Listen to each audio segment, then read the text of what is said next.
안녕하세요. 여러분의 한방 합격 도우미 정희종 인사드리면서 자, 이번 시간에는 2015년 1회 기출문제 1과목부터 진행을 좀 해보도록 하겠습니다. 자, 들어가기에 앞서 2015년부터 이 워드 프로세서 1과목 내용 중에 문제가 새로운 유형의 문제들이 새로 추가되었습니다. 자, 11번부터 보통 추가가 됐는데 11번부터 15번까지 출제가 새로운 유형의 문제들이 추가가 되었습니다.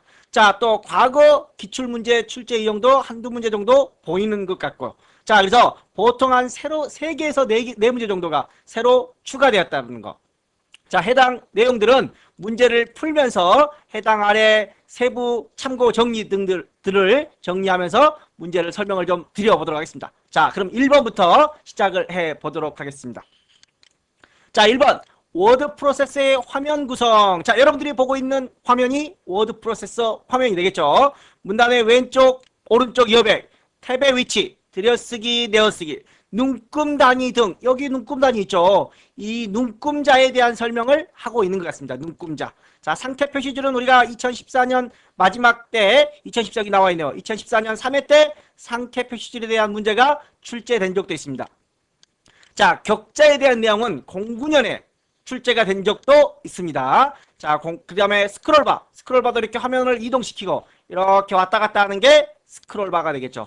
자, 현재 정답은 1번이 되는 겁니다. 자, 1번에. 자, 그리고 여기 화면에서 감추게 하거나 보이게 할 수도 있다라고 되어 있는데 보기 메뉴의 눈금자에 가서 보시면 이 가로 눈금자, 세로 눈금자를 체크하면 현재처럼 보이고 체크를 풀면 안 보이는 겁니다. 격자는 여기 있네요. 격자. 자, 이렇게 해서 각 용어들을 한번 정리를 좀 해주시고 두 번째 문제 보도록 하겠습니다. 자, 먼저 워드 프로세서의 특징으로 라고 되어 있죠. 자, 워드 프로세서. 우리가 작성하는 화면이 워드 프로세서가 되는 겁니다.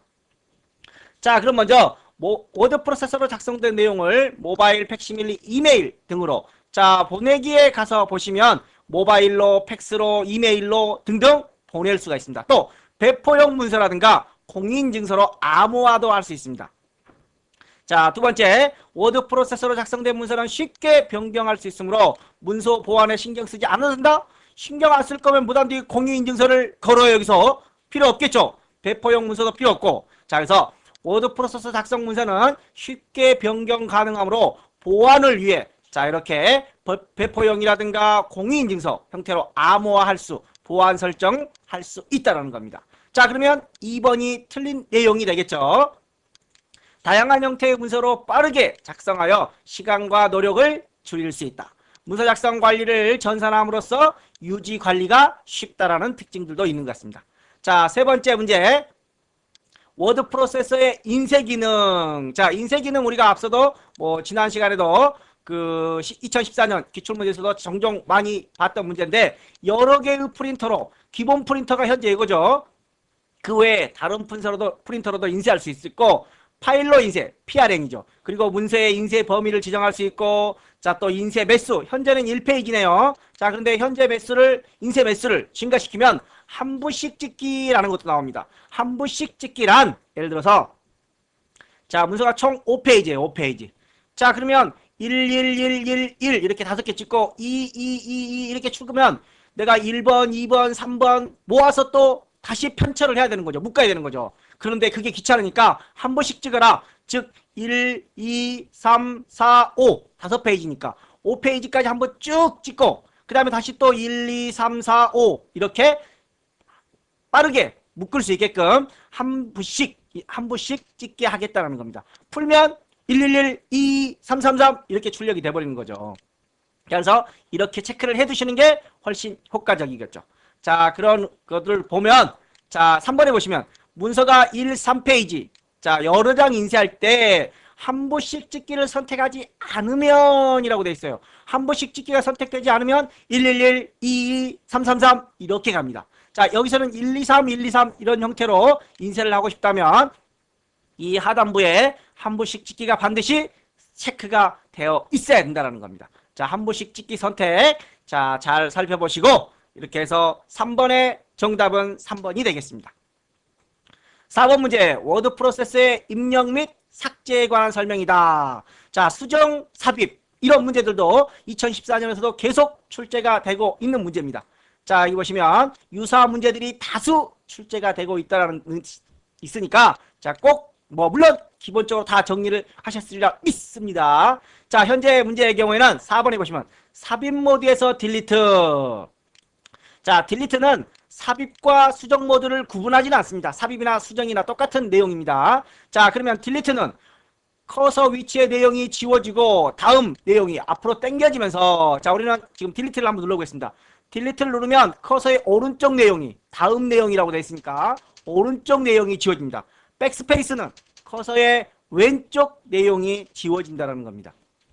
자, 그래서 딜리트를 누르면 커서의 다음 내용이 당겨지면서 지워지고, 딜리트를 누르면 커서 위치의 앞의 내용이라는 말은 왼쪽 내용이 지워지는 건 백스페이스와 관련된 내용이라는 거. 자, 그래서 여기서 수정과 삽입은 크게 의미가 없게 되겠죠. 자, 여기서도 삽입 수정 모두와 상관없이 모두 동일한 동작을 한다. 뭐 있어도 없어도 의미가 없다라는 거죠. 따라서 딜리트, 백스페이스 또는 스페이스바 이런 내용들을 잘 정리를 해주시면 될 것 같습니다.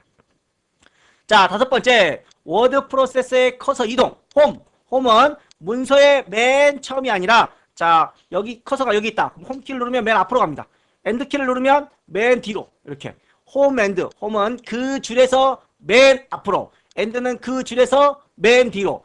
문단의 문서의 개념이 아닙니다. 한 줄에서. 자, 백스페이스는 왼쪽 내용을, 방금 전에도 백스페이스는 왼쪽 내용을 지우는 겁니다. 화면 이동과 상관없이.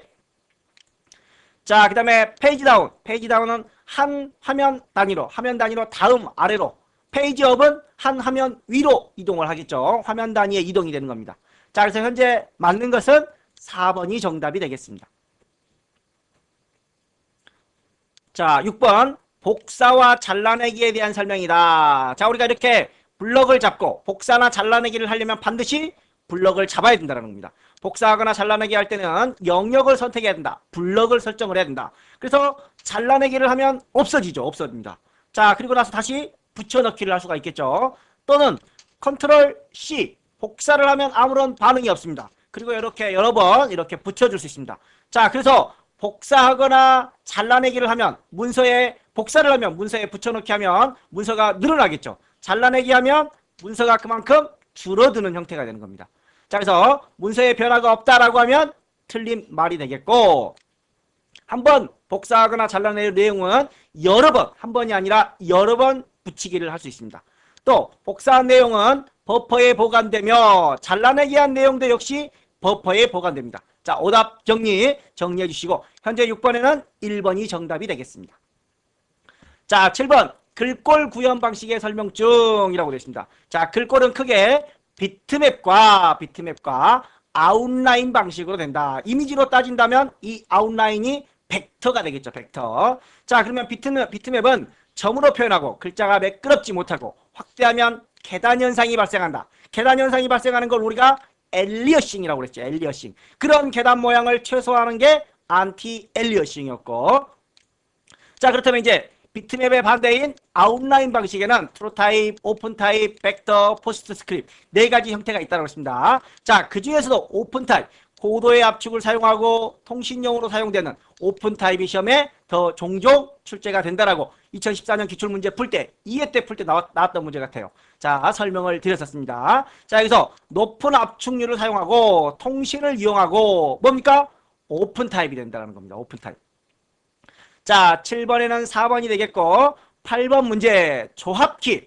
조합키란 다른 키와 같이 사용을 해야 되는 거. 혼자서는 사용할 수 없는 거. 주로 뭐예요? Alt, Shift, Control 이런 것들이 조합키죠. 혼자서는 사용을 못해요. 다른 키와 함께 사용을 해야 되고, 프로그램 단축키, 핫키, 바로가기 키라고도 하죠. 짧게 끊어서 하는 거. Ctrl C, Ctrl V, Ctrl X 이런 것들. 한 개의 키가 두 가지 기능을 하고 있어. 누를 때마다 키의 기능이 전환된다.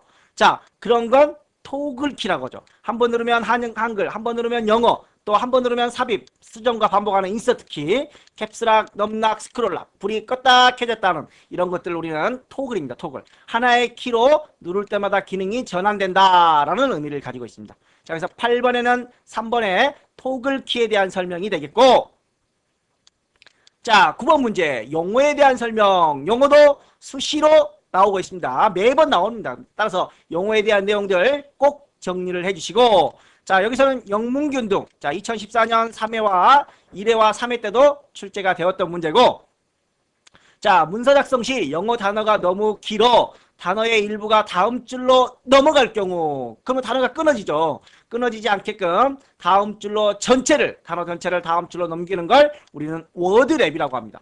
자, 그럼 여기서 이 단어가 한 단어라고 생각해봐. 이 단어가. 그러면 이 단어를 한 단어를 다음 줄로 내리기 때문에 이만큼 공백이 생기죠. 이 공백을 중간중간 늘려서 한 줄에 쭉 여기까지 맞춰주는 것을 영문균등이라고 하는 거죠. 자, 그래서 워드맵으로 인하여 생긴 공백을 균등 배분함으로써 전체 길이를 맞추고 균형을 유지하는 것을 영문균등이라고 한다. 자, 앞서도 많이 출제됐던 문제만큼 잘 정리를 좀 해주시기 바랍니다. 자, 10번 문제. 10번도 뭐 수시로 나온다라고 보셔도 돼요. 수시로. 자, 디더링.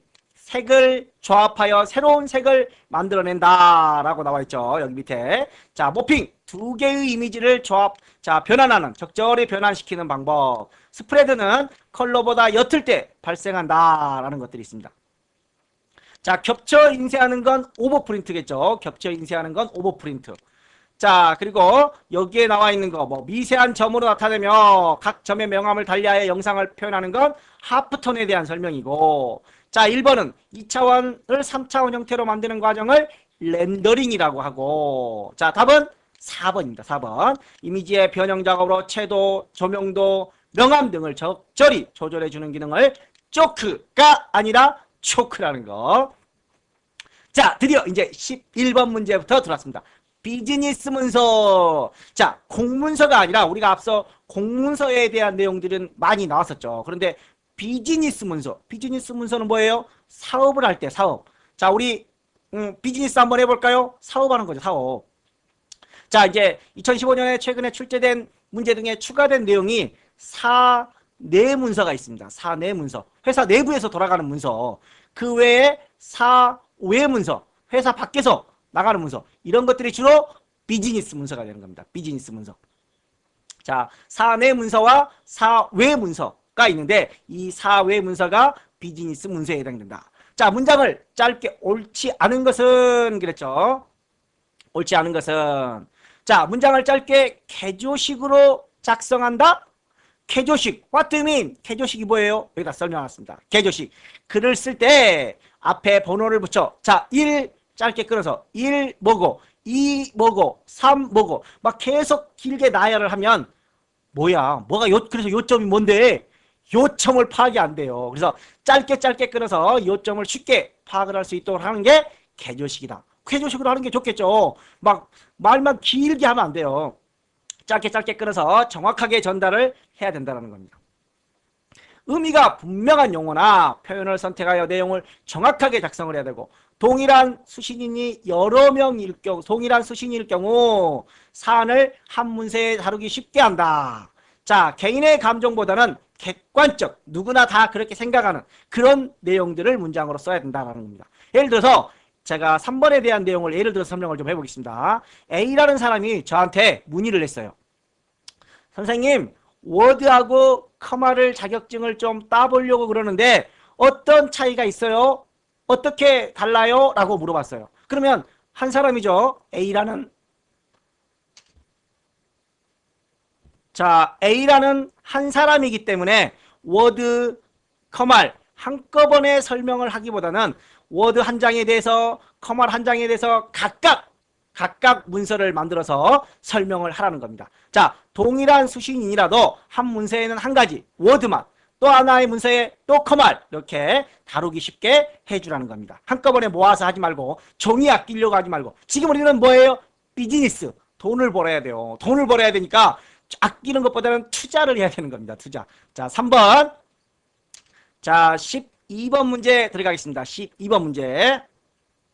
자, 12번. 통지서는 비즈니스와 관련하여 기업 간의 주고받음으로써 상대방에게 일정한 정보를 전달하는 업무상의 통지이다. 옳지 않은 거. 자, 먼저 사외문서가 있고, 아까 사외문서가 있고 사내문서가 있다고 그랬죠. 비즈니스와 관련된 문서들은 사외 문서에 해당됩니다. 사외 문서. 자, 사외 문서는 다음과 같은 세 가지 형태로 구분을 할 수가 있습니다. 먼저 연하장, 안내장과 같은 의례적인 문서. 자, 감사장, 초청장, 안내장, 부고장, 누가 돌아가셨을 때 이런 의례적인 문서로 첫 번째 나눌 수 있습니다. 의례적인 문서란 자, 연하장, 안내장, 감사장, 초청장, 안내장, 부고문 이런 것들이 의례 문서입니다. 두 번째, 거래에 관한 문서. 야, 너랑 나랑 이제 거래 한번 해보자고. 비즈니스를 한번 터보자고. 조회, 의뢰. 나 이런 거 의뢰하고 싶어. 야, 빨리빨리 돈 좀 보내줘봐. 독촉, 송장. 뭐 이렇게 거래 문서죠. 송장. 이런 것들은 거래에 의한 문서가 되는 겁니다. 마지막으로 법적인 문서. 계약서, 각서 등 법적 효력을 갖는 문서들이 법적인 문서 세 가지 형태가 될 겁니다. 즉 의뢰 문서, 거래 문서, 법적인 문서 이런 세 가지 형태가 사회 문서에 해당되는 내용들입니다. 자, 그럼 먼저 전달하고자 하는 내용을 일목요연하게, 물론 신유형이지만 이런 것들은 글을 읽어보면 좀 알 수 있을 것 같아요. 육하 원칙에 따라서 언제 어디서 누가 무엇을 어떻게 했는지 예의를 갖추게 의례적인 인사말 등을 문구를 자세히 뭐 어쩌고 저쩌고 저쩌고 자세히 그냥 간단하게 인사말은 간단하게 하는 겁니다. 자세하게 하는 게 아니라 간단하게 인사를 하는 겁니다. 뭐 편안하셨습니까? 그동안 잘 지내셨습니까? 이 정도 하면 되는데 뭐 구구절절 뭐 어쩌고 저쩌고 다 쓸 필요가 없다는 겁니다. 자, 금액, 날짜 등의 숫자는 등 숫자의 작성에는 특별히 주의해야 된다. 1000만 원인데 100만 원 이렇게 잘못 쓰면 돼요? 또는 100만 원인데 1000만 원 이렇게 써버리면 안 되겠죠. 숫자는 정말 주의해서 작성을 해 주셔야 되는 겁니다. 자, 그래서 3번이 틀린 내용이 되는 겁니다. 자세히가 아니라 간단히 쓴다라는 겁니다. 자, 13번 문제. 여기서는 또 사내문서를 나왔네요. 사내문서. 사외문서가 아니라 사내문서. 자, 아까도 설명드렸지만 사외문서는 의례적인 문서, 또 거래에 관한 문서, 법적인 문서 세 가지 형태로 사외문서를 정리할 수 있고 사외문서는 비즈니스 문서입니다. 사내문서는 업무를 좀 더 효율적으로 진행하기 위해 사회에 통용되는 문서로서 사회 업무를 원활하게 하기 위해서 사회문서와는 다르게 인사 등의 의례적인 표현과 존칭어는 사용하지 않으며 보고서, 기획서, 지시서, 통보서, 조회서, 자, 회답서 이런 것들을 기록 보존을 위한 문서, 기록문서 이런 것들을 기록한 문서입니다. 또 연락문서, 보고문서, 의뢰서는 뭐였죠? 조회 의뢰서 이런 것들은 거래에 관한 문서가 되는 겁니다. 그래서 13번에는 4번이 되겠습니다. 자, 14번은 신유형으로도 볼 수가 있지만 과거에 한 10년 전 이전에 출제된 문제들입니다. 일반적으로. 자, 문서관리 규정을 보면 문서관리 자, 먼저 구분, 분류. 구분은 크게 뭐 구역을 나눈다라고 보시면 돼요. 구역. 그다음에 분류는 종류를 나누는 겁니다. 종류를. 자, 그래서 구분, 분류, 편철 나눠서 묶어야 되겠죠. 편철 뭐 스테플러로 찍든 끈으로 묶든 묶어놔야 되겠죠. 묶어놓고 보관을 합니다. 잘 보관을 하다가 이관을 하는 겁니다. 이관은 넘긴다 그런 말이에요. 넘겨. 어디로 넘겨? 보존을 하기 위해 넘기는 겁니다. 자, 그럼 보관과 보존의 차이는 뭐냐? 보관은 현재 사용하고 있는 문서, 현재 열람할 수 있는 문서입니다. 수시로 보는 문서가 되겠죠. 수시로 보는 문서. 자, 그러면 이제 보존이란 잘 안 보는 문서, 잘 안 보는 문서. 그런데 언제 어느 때 사용할지 몰라요. 자, 보관이란 자주 사용하는 문서, 보존이란 자주 사용하지 않는 문서. 그래서 얘는 창고에다가 갖다 놔니다. 창고에다가. 그러다가 필요하면 찾으러 가야 되겠죠. 자, 그래서 보존 연한에는 다음과 같은 것들이 7종으로 구분됩니다. 1년 동안 보존해야 되는 거, 3년, 5년, 10년, 20년, 연구, 준연구 이렇게 보존을 해야 되는 겁니다. 자, 보존 기간이 끝나면 이렇게 보존 기간이 끝나면 그 문서는 폐기하게 됩니다. 폐기. 자, 그렇다면 예를 들어서 자, 2014년 4월 5일 날 이 문서를 이관시켰어요. 이관. 어디로? 보존을 하기 위해서. 자, 그러면 1년 동안 보존해라 라고 했다면 2015년 4월 4일까지만 보존하면 되나요? 2015년까지? 2015년 4월 4일까지 1년 동안? 네버. 자, 보존 연한이 시작되는 건 2014년 4월 5일 날 넘겼다 할지라도 2015년 1월 1일부터 시작을 합니다. 1월 1일부터. 언제까지? 그래서 12월 31일까지. 그래서 모든 날짜의 보존연한의 시작은 다음해 1월 1일부터 시작을 한다라는 겁니다. 자, 이런 보존연한에 대한 내용들도 정리를 좀 해 주시기 바랍니다. 자, 근데 답을 말씀 안 드렸나요? 자, 2번을 한번 보겠습니다. 2번. 자, 문서의 보존. 보존이란 문서가의 문서를 문서 분류법에 따라 분류하고 보존 기간이 만료되면 처리과로 인계한다? 보존 기간이 만료되면 문서를 폐기한다가 틀린 내용이겠죠. 그래서 2번이 틀린 내용이 되는 겁니다. 자, 15번째 문제. 문서정리법이 나와 있습니다. 문서정리법. 자, 문서정리법에는 크게 두 가지가 있습니다. 가나다식 정리법과 번호별 정리법이 있습니다. 자, 가나다식 정리법에는 명칭으로 분류하는 방법과 주제별로 분류하는 방법과 지역별로 분류하는 방법이 있습니다. 그 외에 광범위하고 규칙적으로 사용하지 않는 문서의 경우에는 번호식으로 저장합니다. 즉 광범위한 경우에는 번호식으로, 그 외의 것들은 가나다식으로 하는데, 가나다식에는 다음과 같은 세 가지가 있습니다. 명칭, 거래자라든가 거래회사 명에 따라서 가나다 알파벳 순으로 정렬하는 거, 주제에 따라서 가나다 알파벳 순으로 정렬하는 거, 지역에 따라서 가나다 순 알파벳 순으로 정렬하는 거. 자, 현재는 주제에 관련된 내용들이죠. 그래서 주제 문서 정리법이 해당되겠습니다. 자, 15번에는 3번이 정답이 되겠고, 16번 전자결제 시스템에 대한 설명이다. 가장 옳은 것은, 자, 실명제를 해야 되겠죠. 전자결제니까 문서의 작성과 유통 과정을 표준화시켜야 된다. 하나로 통일해야 된다. 문서 작성자가 개별적으로 다양한 문서 서식을 개발한다. 여기서 표준화를 해놓고 다양한 서식을 만들면 되나요? 안 되겠죠. 자, 그리고 전자이미지 서명 등록이라든가 결제 암호 등으로 보안을 유지하고 그런 유지하는 기능을 갖추고 있어야 된다. 한번 읽어보시고. 자, 그 다음에 17번 문제 보겠습니다. 공문서에 번호를 부여하는 방법. 자, 법규문서, 지시문서, 공고문서 이렇게 있는데 2014년 3회 때 출제된 동일한 문제입니다. 자, 여기서 다시 한번 정리를 좀 해보겠습니다. 일련번호의 종류에는 누년 일련번호, 해가 바뀌어도 번호가 누적되는 누년 일련번호죠. 연도와 관계없이. 자, 연도별이 있습니다. 연도별로 번호가 새로 시작해요. 그런데 연도 표시는 하지 않는다라고 했습니다. 연도 표시 일련번호는 해가 바뀌면 연도하고 같이 표시합니다. 예를 들어서 14년에 문서가 159번으로 끝났어요. 그러면 자, 15-1로 갈 거냐 아니면 그냥 1로 갈 거냐. 현재 연도를 표시하는 게 연도 표시 일련번호고, 자, 새로 바뀌되 앞에 연도를 표시하지 않은 게 연도별 일련번호입니다. 자, 그러면 자, 앞서도 2014년 3회 때도 설명드렸듯이, 자, 지시문서가 제일 문제예요. 법규는 누년. 자, 법규는 누년. 그 다음에 공고는 연도 표시입니다. 그런데 지시문서에 여러 가지가 있어요. 지시문서에 뭐가 있었죠? 지시문서입니다. 지시문서의 지시, 그 다음에 훈령, 예규, 일일명령, 이렇게 네 가지가 있어요. 이렇게 네 가지가. 자, 그래서 우리가 뭐라고 그랬죠? 지훈, 예일. 지시문서. 지훈이는 A일 학원 다닌다. 이렇게 애우라고 그랬죠. 지시문서에 네 가지가 있어요. 자, 그래서 이 지시, 시가 들어가 있어요. 시. 그래서 여기서 시가 들어가는 애는 연도표시입니다. 연도표시. 연도표시, 시. 그 다음에 일일은 뭐라고 그랬어요? 일별. 그래서 연도별로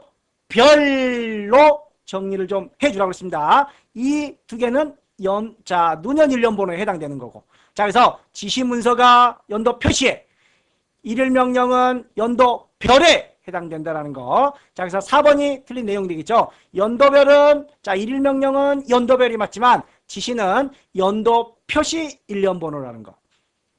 자, 18번으로 넘어가겠습니다. 자, 공문서의 발신, 문서를 보내는 겁니다. 문서를 보낼 때는 정보통신망을 기본으로 합니다. 기본으로. 그렇다고 우편 못 보내냐? 보낼 수 있습니다. 자, 아래 정리를 좀 한번 보면 공문서는 어디에서? 처리과에서. 정보통신망을 이용하여 발신함을 원칙으로 하고, 그 외에 또 인편, 사람이죠. 사람이나 우편을 발송하는 문서는 문서가의 지원을 받아 발송할 수 있다. 즉 정보통신망이 기본이긴 하지만 인편이나 우편도 문서가의 지원을 받아서 발송할 수 있다는 겁니다. 자, 그래서 두 번째 보면 문서를 행정기관이 아닌 자에게 전자우편, 정보통신망이 기본이니까 전자우편 가능합니다. 뭐 안 되면 항상 등기라든가 우편은 자 부가적으로 하는 겁니다. 기본은 정보통신망이 되는 겁니다. 자, 그 다음에 뭐 중요한 내용들은 등기 우편을 좀 보내야 되고, 그 외에 뭐 문서를 수발신하는 경우에 문서의 보안 이런 것들을 위해서 자 뭐 국가안전보장, 질서위지, 경제안정, 기타 국가 이익을 해할 우려가 있는 경우에는 암호화하여 발송할 수 있다라는 겁니다. 보안을 유지해서 발송할 수 있다라는 겁니다. 자, 따라서 정답은 2번이 틀린 거가 되겠죠. 자, 19번째, 19번과 20번은 뭐 항상 나오는 문제들이 되겠죠. 자, 교정부 한번 보겠습니다. 삶은, 인생은 바뀌었네요. 삶이 인생으로 바뀌었어요. 그럼 수정을 해야 되겠죠. 자, 언제나 스스로 부딪혀 경험하고 도전하는 사람에게 모든이 삭제된 것 같아요. 자, 그 다음에 더 크는 삽입이 됐죠. 더 크는 삽입이 됐습니다. 자, 그래서 삭제와 삽입을 해주시면 되겠습니다. 자, 20번 문제, 마지막 문제가 되겠습니다. 교정부에 관한 설명으로 옳지 않은 거. 자, 얘는 삽입, 얘는 수정, 뭐 변경이죠. 얘는 끌어올리는 거. 자, 얘는 삭제가 되겠죠. 자, 그러면 여기 보면 자, 이번에 변경은 맞아요. 변경, 수정은 맞아요. 그런데 문자의 위치를 변경하는 건 이거죠, 이거. 자, 얘는 글자를 수정, 변경하라는 겁니다.